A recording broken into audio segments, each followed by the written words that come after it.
All right, welcome back. Just a little quick one here before I flip the jet back over. I had to flip it over back on its back. Went through and got all the airlines like they needed to be. Went ahead and secured the brake lines and ran the ups and downs and between the two gear and the lock or unlock between the two gear. Ran them together and teed it and ran it forward. This I usually I've done this before.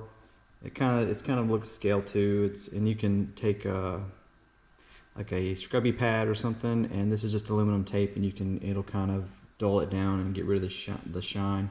That's what I use to hold my airlines. Just wrap it a couple times, and I put a couple CA drops, of little CA spots in it to kind of hold it and secure it. It's a simple way to hold your brake line, nothing crazy. I just routed to make sure it didn't hit this edge here, and I did it on the other side. I got to do this side. I sanded it down a little bit. They're just really rough. I had to fix this door again. I broke it loose by accident again, so that's done. And then while I had to run a longer line for the gear down. I noticed when I took this airline off that the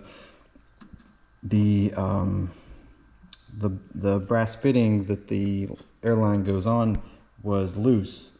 So I took it off, cleaned it really well, ran some put a little bit of red Loctite on it, screwed it back in, and then I put some Hysol on both of them to keep them in place. No leaks there, and so it's ready to flip over and nice and clean. Everything's kind of ran out of the way. I got to order some more airline holders. I am out, which I need to get some for stock anyways, so I'm gonna get that on order tomorrow, so to make sure I have some. But it's at the point I'm gonna flip it back over, and like I said before, all the fuel is done. The airlines are ran to where things are going to start connecting and going into the air valves. So when I flip it over, the first thing I'm going to do is kind of do a final decision on where I'm going to put my power system, and go ahead and put some heat protection in the back over the stab servos because they're right next to the pipe. I'm just going to put some cut some ceramic blanket and glue it in place with some CA. Then I'll put the turkey feathers back on, flip it over, and go ahead and run the wiring and kind of get everything ran and start hooking it all up at that point. Get the nose on and everything as well. I'm gonna do that tonight, and to start hooking everything up. I got to put the cockpit in and decide what I'm going to do with the seats. I know that I got to see how much weight this thing's going to need in the nose, if it's going to need it at all, before I go hollowing out those solid ejection seat tops, because they weigh a ton.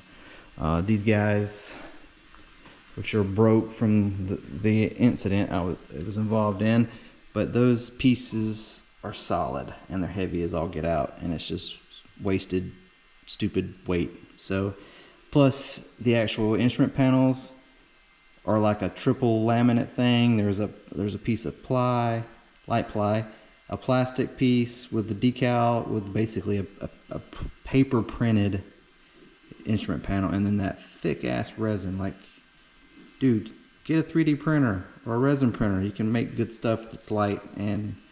But I mean, this Skymaster, their cockpits are always junk.